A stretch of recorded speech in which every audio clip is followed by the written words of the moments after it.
আসসালামু আলাইকুম প্রিয় শিক্ষার্থী, আশা করি আল্লাহর রহমতে ভালো আছেন। আমরা পূর্বের ভিডিওগুলোতে আমরা ৫ ক্রমের ম্যাজিক বর্গ নিয়ে আলোচনা করেছিলাম। আমরা এই কাজ দুটি সমাধান করেছিলাম, ৪ ক্রমের ম্যাজিক বর্গ এবং ৫ ক্রমের ম্যাজিক বর্গ। আমরা এখন এই যে সংখ্যা নিয়ে খেলা করব, এখানে কিছু বিষয় দেওয়া আছে, এগুলো নরমাল বিষয়, যে ২ অঙ্কের যেকোনো সংখ্যা নিতে বলছে আমাদের। ২ অঙ্কের যেকোনো সংখ্যা নিতে বলছে, ওকে? তাহলে সংখ্যার অঙ্ক দুটির স্থান বদল করে প্রাপ্ত নতুন সংখ্যাটির সাথে আগের সংখ্যাটি যোগ করো। আচ্ছা, ২ অঙ্কের যেকোনো সংখ্যা। যেমন আমি এখানে ২ অঙ্কের একটা সংখ্যা নিব ২৫। ওকে। সংখ্যার অঙ্ক দুইটির স্থান বদল করে। স্থান বদল মানে এই ২ এর জায়গায় ৫ আসবে এবং ৫ এর জায়গায় কে যাবে? ২ যাবে। তার মানে ৫২ হয়ে গেল এখানে। ঠিক আছে? আ ওকে, ঠিক আছে। এরপরে আ এবং এই সংখ্যা ২ টা, এই যে আগের যে সংখ্যাটা আমরা নিয়েছি এবং নতুন যে সংখ্যাটা হলো এবং আমরা পূর্বের যে সংখ্যাটা নিয়েছি স্থান বিনিময় করে, মানে যে জায়গা চেঞ্জ করে যে সংখ্যাটা, নতুন সংখ্যাটা হলো, এই ২ টাকে তারা যোগ করতে বলছে। যোগ করলে এখানে কত আসবে? ৫ ২ ৭, ৫ আর ২ ৭। এখন কি বলছে?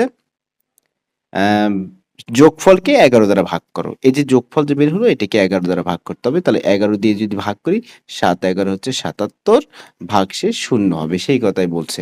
উদাহরণস্বরূপ স্যার আরেকটা দেখান আপনি। উদাহরণস্বরূপ আরেকটা দেখান। যে যেকোনো ২ টা সংখ্যা যদি আপনি নেন। যেমন আমি যদি আপনাকে বলি যে আপনি 75 নেন এখানে। 75 নেন। ওকে, নেওয়া হলো। এখন এই 75 কে আপনি কি করবেন? ওই 7 এর জায়গায় 7 এর জায়গায় 5 আসবে। এই 7 এর জায়গায় কি আসবে স্যার? 5 আসবে এবং 5 এর জায়গায় কি আসবে? 7 আসবে। এই জাস্ট জায়গাগুলো চেঞ্জ হবে। জায়গাগুলো চেঞ্জ হবে। ওকে। তাহলে এখানে কি আসবে? 5 আসবে, এখানে আসবে 7। ওকে, ঠিক আছে। এখন এই দুটোকে যোগ করতে বলছে। এই পূর্ববর্তী যে সংখ্যা এবং নতুন পরিবর্তিত হয়ে যে সংখ্যা হয়েছে, এই দুটিকে যোগ করতে বলছে। ৭ আর ৫ এ ১২ র ২। হাতে পড়ে কত স্যার? ১। ওকে। ৭ আর ৫ এ কত হয়? ১২। ১২ আর ১ এ কত স্যার? ১৩। ঠিক আছে? ৭ আর ৫ এ ১২ র ২, ৭ আর ৫ এ ১২ ১৩। এখন কি বলছে? ১১ দিয়ে ভাগ করতে বলছে। কত দিয়ে ভাগ করতে বলছে? আমরা যদি দেখি, ১১ দ্বারা ভাগ করো। ১১ দ্বারা ভাগ করো, ভাগশেষ ০ হবে। আসলেই কি ১১ দ্বারা ভাগ করলে ভাগশেষ ০ হবে? আমরা দেখি। ১১ দিয়ে ভাগ করি এটাকে। তাহলে আমরা যদি দেই ১১ এক্কে ১১, নিচে স্যার কত হবে এটা? ৩ থেকে ১ বিয়োগ করলে আমরা পাচ্ছি ২। ওকে? তাহলে ২২। এই ২ টাকে নিচে নামাবো। এখন স্যার কত? ১১ দুগুণে ২২। এই যে ভাগশেষ যে ০ হবে, সেই কথাই বলছে। এরকম যেকোনো ২ টা সংখ্যা নিয়ে আপনি কাজ করে দেখতে পারেন। এরপরে বলছে কি? পরের যে খেলাটা সেটা বলছে, ২ অঙ্কের যেকোনো সংখ্যার অঙ্ক দুটির স্থান পরিবর্তন করে বড় সংখ্যাটি থেকে ছোট সংখ্যাটি বিয়োগ করে বিয়োগফলকে ৯ দ্বারা ভাগ দাও, ভাগশেষ ০ হবে। আচ্ছা, একই বিষয়ই, প্রায় একই রকমই বিষয়টা, যে ২ অঙ্কের যেকোনো সংখ্যা নিতে বলছে। অঙ্ক দুটির স্থান পরিবর্তন করতে হবে। বড় সংখ্যাটি থেকে ছোট সংখ্যাটি বিয়োগ করে বিয়োগফলকে ৯ দ্বারা ভাগ দাও। আচ্ছা, বিষয়টা কেমন? যেকোনো ২ অঙ্কের আমরা সংখ্যা নিব। যেমন আমি একটু ছোট সংখ্যা নিই। যেমন আমি নিয়েছি 35। ওকে, 35। এখন এটার স্থান বিনিময় করব স্যার। স্থান বিনিময় করলে বিষয়টা কেমন ঘটবে? যেমন ৫ এর জায়গায় ৩ আসবে, ৩ এর জায়গায় ৫ যাবে। বিষয়টা এরকম। মানে ৩ এর জায়গায় কি আসবে? ৫ আসবে এবং ৫ এর জায়গায় কে যাবে? ৩ যাবে। এখন এই ২ টার ভিতরে স্যার বড় কোনটা দেখেন তো? বড় হচ্ছে 53। এই 53 থেকে তারা 35 বিয়োগ করতে বলছে। অর্থাৎ বড় থেকে ছোটটা বিয়োগ করতে বলছে। তাহলে বিয়োগ করলে দেখেন তো এটা কত হয়? ১৩ না? তাহলে ১৩ থেকে ৫ যদি আপনি বিয়োগ করেন কত পাবেন? ৮ পাবেন, রাইট? কারণ ৮ আর ৫ এ ১৩। তাহলে ৩ আর ১ এ কত হয় স্যার? ৪। তাহলে ৪, ৫ থেকে ৪ বিয়োগ করলে আপনি পাচ্ছেন কত? ১, ১৮। এই যে বিয়োগফলটা বের হলো বা রেজাল্টটা যে বের হলো, এই রেজাল্টকে আপনি যেকোনো এরকম ২ টা সংখ্যা নিবেন। সংখ্যা ২ টার স্থান বিনিময় করবেন। স্থান বিনিময় করার পরে বড় থেকে ছোটটা বিয়োগ করবেন। যে বিয়োগফল পাবেন এটাকে আপনি ৯ দিয়ে ভাগ করবেন। তাহলে ৯ দিয়ে ভাগ করলে দেখবেন আপনি ভাগশেষ কি পাবেন স্যার? ০ পাবেন। সেই কথাই কিন্তু এখানে বলছে। নেক্সট যেটা আছে এটা একটু বোঝাই। ৩ অঙ্কের যেকোনো সংখ্যা নাও। ৩ অঙ্কের যেকোনো সংখ্যা নিতে বলছে। সংখ্যার অঙ্কগুলোকে বিপরীত ক্রমে লিখব। ওকে। ঠিক আছে, বিপরীত ক্রমে লিখবো। এবার বড় সংখ্যাটি থেকে ছোট সংখ্যাটি বিয়োগ করো। বিয়োগফলকে 99 দ্বারা ভাগ করো, ভাগশেষ 0 হবে। প্রায় একই রকমই কথা বারে, বারে চলে আসতেছে। আমাদের 3 অঙ্কের সংখ্যা নিতে বলছে। এখানে কি বলছে? আ যে 3 অঙ্কের যেকোনো সংখ্যা নাও। 3 অঙ্কের যেকোনো সংখ্যা নাও। তাহলে আপনি 3 অঙ্কের যেকোনো সংখ্যা নেন। যেমন নেন ৫, ৭, ৩। এটাকে বিপরীত ক্রমে সাজান। বিপরীত দিক থেকে আবার সাজান। তাহলে সাজালে এপাশে হবে ৩, মাঝে ৭ ৭ই থাকবে। এরপরে চলে যাবে ৫। অর্থাৎ আপনি যে এভাবে নিয়েছেন ৫, ৭, ৩ এটাকে এবার উল্টা পাশ দিয়ে লিখবেন। এই পাশ থেকে ৩, ৭, ৫ অথবা আপনি এই দিক থেকে ৫, ৭, ৩ লিখবেন। ঠিক আছে? লেখার পরে কি করবেন? বড়টা থেকে ছোটটা বিয়োগ করবেন। কি বলছে এখানে? এই যে এবারে বড় সংখ্যাটি থেকে ছোট সংখ্যাটি বিয়োগ করো। ওকে, বড় সংখ্যাটি থেকে ছোট সংখ্যাটি বিয়োগ করব। আমরা দেখতেছি ৫৭৩ এবং ৩৭৫ হয়ে গেছে। তার মানে বড় কোনটা বলেন তো? এই ৫৭৩ বড়। এখন ১৯৮ পাচ্ছি। ফাইনাল যে রেজাল্ট আমি পাচ্ছি এখানে ১৯৮। আসলে কি ১৯৮ হয় কিনা? ১৯৮ এর সাথে আমি যদি ৩৭৫ যোগ করি তাহলে উপরের ৫৭৩ আমার মিলে যাবে। ৮ ৫ ১৩ ৩ হাতে পড়ে কত? ১ ৭ ৭ ১৪ ১৫ ১৬ আর একে ১৭ ৭ হাতে পড়ে ১ ৩ আর একে ৪ আর একে ৫ এই হচ্ছে ৫৭৩। ওকে, এখন এটাকে ৯৯ দিয়ে ভাগ করতে বলছে। ৯৯ দিয়ে ভাগ করলে কি আসলেই ভাগশেষ 0 দেয়? আচ্ছা, ৯৯ আমরা যদি ২ দেই এখানে, হ্যাঁ? তাহলে ৯ দুগুণে ১৮ ৮ হাতে পড়ে ১ ৯ দুগুণে ১৮ আর একে ১৯। এই তো ভাগশেষ ০ আসছে। ঠিক আছে? এই কথাই বলছে যে ৩ অঙ্কের যেকোনো একটা সংখ্যা নিতে বলছে, সেটাকে আবার বিপরীতভাবে সাজাতে বলছে। তারপরে বড়টা থেকে ছোটটা বিয়োগ করতে বলছে। যে বিয়োগফল বের হবে এই বিয়োগফলকে যদি আপনি ৯৯ দিয়ে ভাগ করেন তাহলে আপনার রেজাল্ট কি হবে স্যার? 0 হবে। এটাই মূলত এই ৩ টার এখানে আমরা যদি দেখি এই সংখ্যা নিয়ে খেলার বিষয়টা এখানে ক্লিয়ার। এরপরে আমরা যদি দেখি এই যে 1.6 জ্যামিতিক প্যাটার্ন, এখানে আমরা দেখতে পাচ্ছি, আমি একটু দ্রুত বুঝাবো, এটা আপনাকে ক্যাচ করে নিতে হবে একটু। আমার সাথে আপনাকে খাপ খাইতে হবে। পর্ব ১ নাম্বার, পর্ব ১ থেকে যদি আপনি দেখেন, হ্যাঁ? দেখবেন যে কোনো পর্বে একদম ধীরে, ধীরে বোঝানো হয়েছে। কোনো পর্বে স্পিডে চিত্রের বর্ণগুলো সমান দৈর্ঘ্যের রেখাংশের দ্বারা তৈরি করা হয়। এরকম কয়েকটি অঙ্কের চিত্র লক্ষ্য করি। এখানে আমরা দেখতে পাচ্ছি ৪ টা আছে এখানে। ৪ টা রেখাংশ আছে এখানে। ১, ২, ৩, ৪। হুম? ১, ২, ৩, ৪। ওকে। তার পরেরটাতে আমরা দেখতে পাচ্ছি এখানে ৭ টা আছে। তার মানে এখানে ডিসট্যান্স কিন্তু ৩ হয়ে গেছে। ৭ থেকে ডিসট্যান্স হয়ে গেছে ৩, ১০ থেকে ডিসট্যান্স হয়ে গেছে ৩। তার মানে ৩, ৩ করে ডিসট্যান্স বাড়তেছে। তার মানে যখন আপনি এটাকে পূরণ করছেন, এখানে আমি ধরে নিলাম যে এই যে এটা হচ্ছে একটা ৪, এটা একটা ৪, হ্যাঁ? তাহলে যখন ২ টা ৪ দিয়েছেন তখন ৭ হয়েছে। একটা এই ২ টা ৪ আবার পরে আবার এইটা ৪ ধরলে তো হবে না। কারণ মাঝেরটা এই যে এখান থেকে যেটা, এখান থেকে এটা তো আবার ৪ এর আকৃতি ধারণ করে নাই। এখানে একটা এক্সট্রা চলে আসছে। যাই হোক, ১ম টা ৪ ধরেন। প্রত্যেকটার শেষে ১ম এ ৪ আছে। তারপরে কত? এইচ ধরেন, হ্যাঁ? প্যাটার্নটা এরকমই ধরেন যে প্রত্যেকটার ১ম এ হচ্ছে ৪, তারপরে যত যাচ্ছে তত এইচ করে বৃদ্ধি পাচ্ছে। ১ম এ কত স্যার? ৪। ওকে, ৪। তারপরে ৪ দেন, এই যে একটা এইচ দেন। ওকে। বিষয়টা ক্লিয়ার? এই যে ৪ দেন, এই যে একটা এইচ দেন। এই যে ৪ দেন, এই যে একটা এইচ দেন, ২ টা এইচ দেন। আবার কি করবেন? ৪ দেন, একটা এইচ, ২ টা এইচ, ৩ টা এইচ। ওকে। এই হচ্ছে আপনার মোটামুটি এই জায়গায় স্যার ১৩ টা হয়ে যাবে। এই জায়গায় ১৩ টা। ওকে, নো প্রবলেম। এই জায়গায় কি করছে?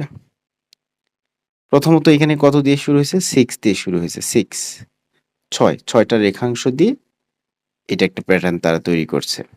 এরপরে আবার এখানে কয়টা হয়েছে স্যার?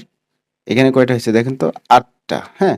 ৮, এই যে ৪ টা, ৫, ৬, ৭। তাহলে ৭, ৮, ৯, ১০, ১১। ওকে, যাই হোক, মেইনলি ১ম কথা হচ্ছে আপনি যদি সহজভাবে বুঝতে চান, ১ম টা তারা ৬ দিয়ে শুরু করছে।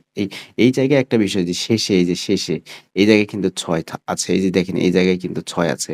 এই যে 6 আছে। আর এখানে ১ম এ ৪ দিয়ে শুরু হয়েছিল। কিন্তু এখানে দেখা যাচ্ছে শেষে ৬ থাকতেছে। আর অ্যা মানে মেইনলি আমি যেটা বোঝাতে চাচ্ছি এই যে ধরে নেন এটা হচ্ছে আপনার ৬।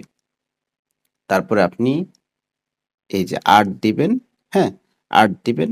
এরপরে আপনি স্যার কি করবেন? ৬ দিবেন। এই যে ৬, ৮, ৬।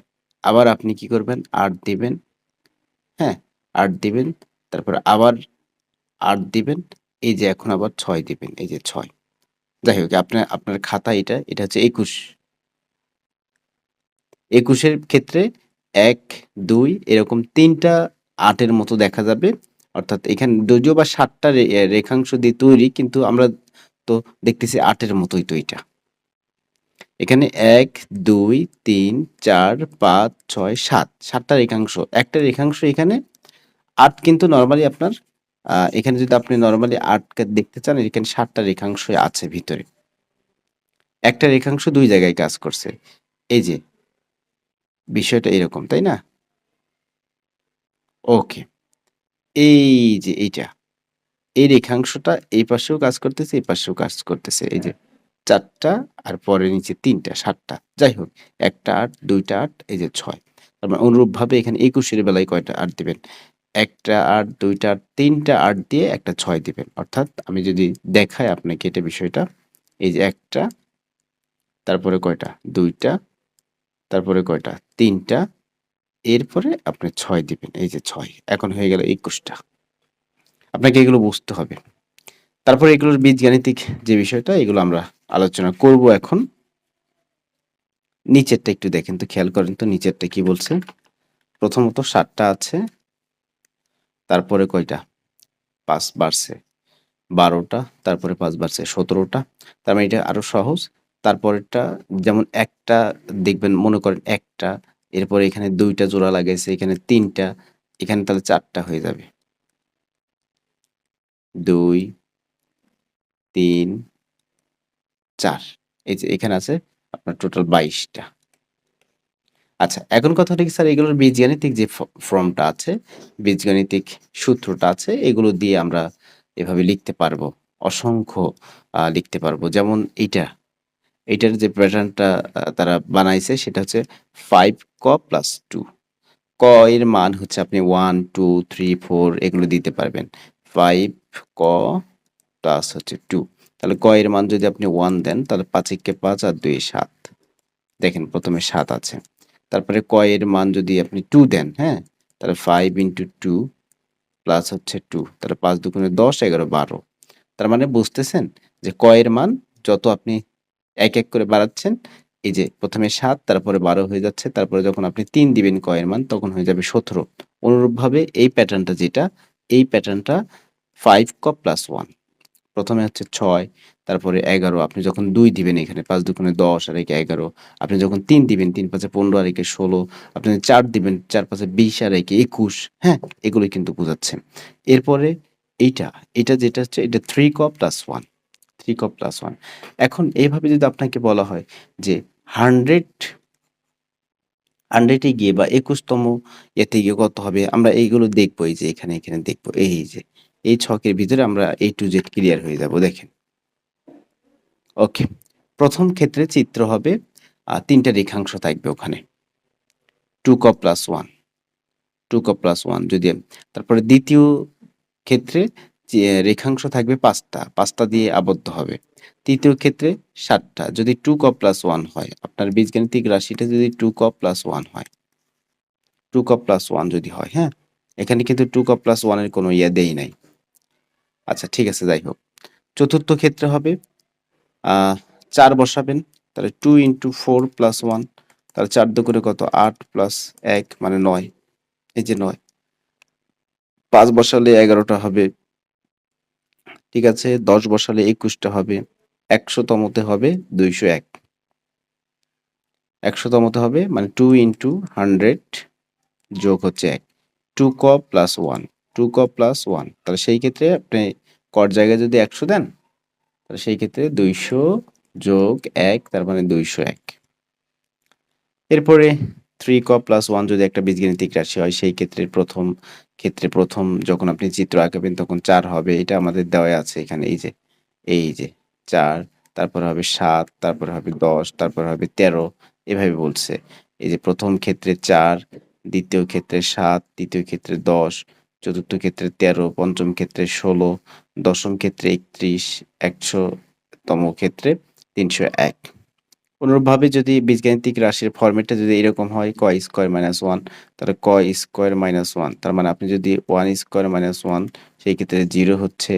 যদি আপনি 2 স্কয়ার দেন, 2 স্কয়ার মাইনাস 1, তাহলে 2 স্কয়ার মাইনাস 1 মানে হচ্ছে 3, তারপরে 3 স্কয়ার মাইনাস 1 মানে হচ্ছে 8।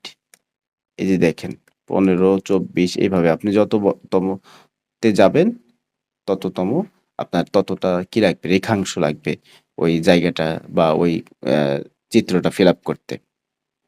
4 ক প্লাস 3 দিয়ে যদি আসে 7, 11, 15, 19, 4 নম্বরে 19, 5 নম্বরে স্যার কি হবে, 5 নম্বরে হবে 23, 10তমতে হবে 43, 100তমতে হবে 403। এভাবে আমাদের এমসিকিউ আসতে পারে, মাঝে মাঝে এমসিকিউ আসবে এগুলো। ঠিক আছে? খুবই মনোযোগ দিয়ে এই বিষয়গুলো আমাদেরকে চিন্তা ভাবনা করতে হবে এবং বুঝতে হবে। যেটা বসাতে বলবে, যেমন 100তমতে যদি একটা বীজগাণিতিক রাশি দিয়ে দেয়, যদি 100তমতে হয় তাহলে 403। এটা তো আপনি কর জায়গায় 100 বসায় ফেলবেন। তাই না বিষয়টা? ক এর জায়গায় 100 বসালে যেটা হবে সেটাই অ্যান্সার। যদি 10তমতে বলে তাহলে ক এর জায়গায় 10 বসাবেন। তার 4 10 40 আর 3 43। বোঝা যাচ্ছে? আমরা দেখি উদাহরণ 4টা এখানে কি বলছে। উদাহরণ 4, খুবই মনোযোগ দেন। একটা ঘর দেখা যাচ্ছে, তাই না? আচ্ছা, একটা ঘর। এটা একটা ঘর। কিন্তু এই যে তারপরে ২টা ঘর, তারপরে ৩টা ঘর। কিন্তু এই একটা ঘরের ভিতরে দেখেন তো ফরমেটটা কিরকম হইছে? আপনি যদি দেখেন এই ১টা, ২টা, ৩টা, ৪টা, ৫টা, ৬টা। এখানে ৬টি আছে। প্রথম চিত্রে কাঠির সংখ্যা কয়টা আছে? ৬টা। ওকে।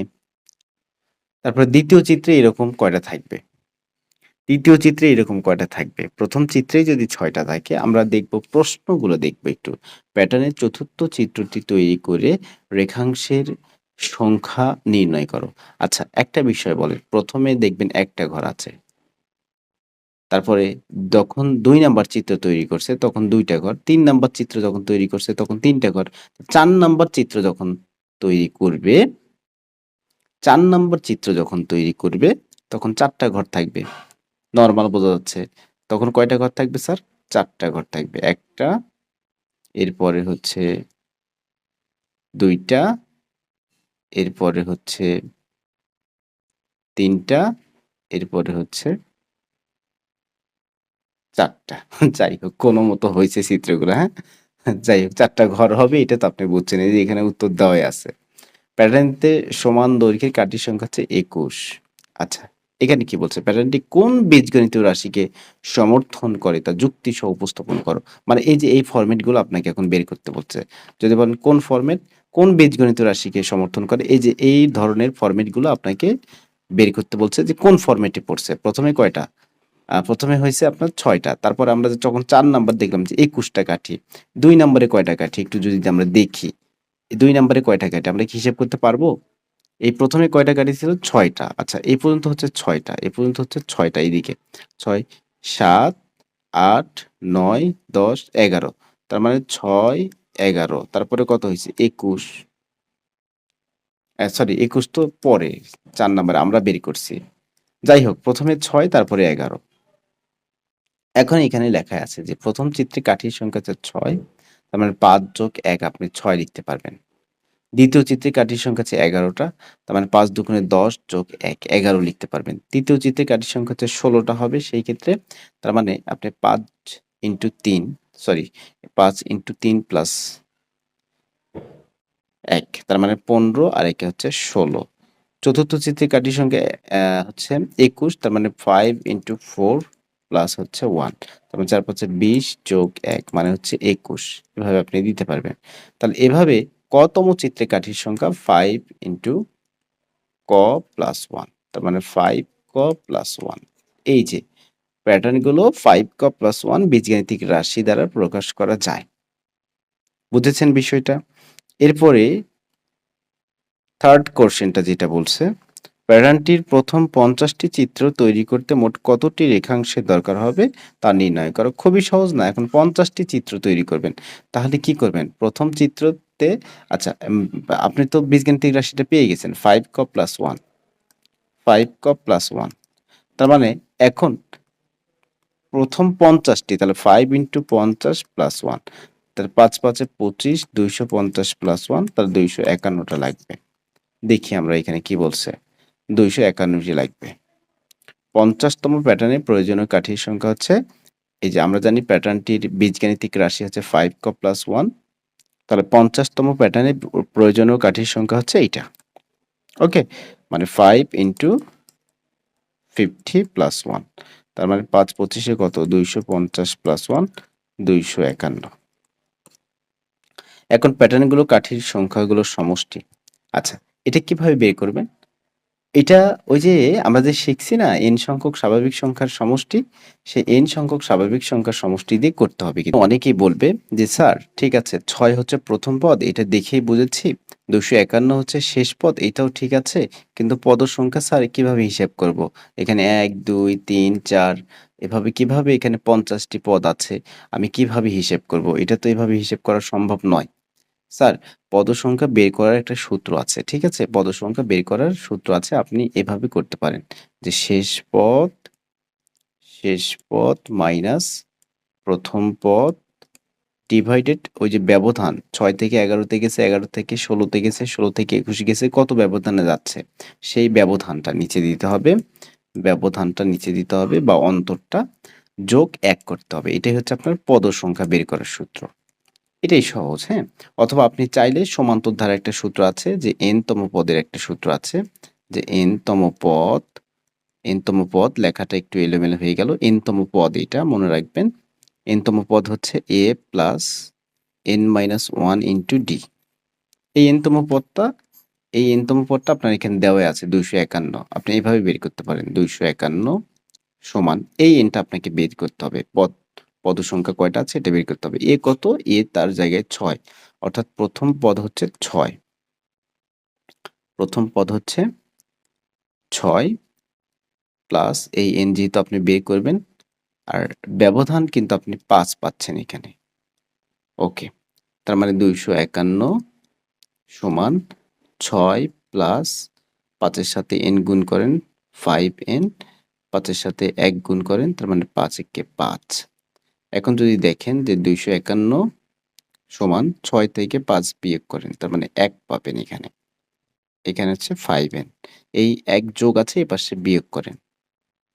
251 বিয়োগ হচ্ছে 1, মানে যোগ থাকলে সমানের বাম পাশে এসে বিয়োগ হয়ে যায় 5n। তাহলে এই ক্ষেত্রে স্যার 251 থেকে 1 বিয়োগ করে 250 পাচ্ছেন, আর এখানে 5n। ওকে, 5n। এখন এই 5টা এপাশে কি হবে স্যার? এপাশে এসে ভাগ হয়ে যাবে, তাহলে ভাগ হলে 50 পাবো এখানে, এই জন্য 50টি পদ। এই বীজগাণিতিক সূত্র ইউজ করতে পারেন, অথবা আপনি চাইলে, আমি যদি আপনাকে রিফ্রেশ করে দেখাই, যে শেষ পদ মাইনাস প্রথম পদ, এটা দিয়েও আপনি করতে পারেন। দেখেন, শেষ পদ মাইনাস শেষ পদ কত স্যার? 251 মাইনাস প্রথম পদ কত? 6। নিচে লিখবেন পদের ব্যবধান হচ্ছে 5 যোগ 1। এই সূত্র দিয়ে আপনি পদের সংখ্যা বের করতে পারবেন, খুব সহজ। এটাকে বিয়োগ করলে 245 পাবেন, নিচে 5 যোগ হচ্ছে 1। এরপরে আমরা এখানে একটা লসাগু দিয়ে দিতে পারি। আমরা একটা লসাগু দিয়ে দিব, লসাগু করলে হবে 5, 245 যোগ 5 একে 5, তার মানে 250 বাই 5, 5 50-এ 250। এই হচ্ছে 50টি পদ। আপনি কোন সূত্র দিয়ে করবেন এটা আপনার ব্যাপার।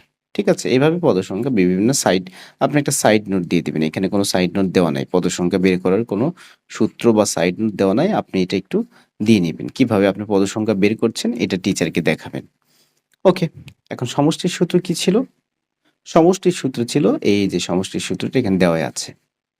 প্রথম সংখ্যা প্লাস শেষ সংখ্যা ডিভাইডেড 2 ইনটু পদ সংখ্যা। তার প্রথম সংখ্যা হচ্ছে 6, শেষ সংখ্যা হচ্ছে 251 ডিভাইডেড 2 ইনটু 50 মানে পদ সংখ্যা।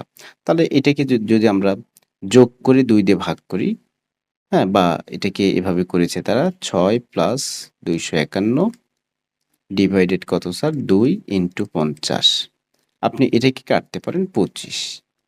এখন 251 আর 6 যদি আপনি যোগ করেন 257 পাবেন। এই যে 257 ইনটু 25, এই হচ্ছে 6425টি কাঠির প্রয়োজন। এখন আমরা অনুশীলনীতে চলে যাব। অনুশীলনীর প্রথম প্রশ্ন থেকে আমরা শুরু করব।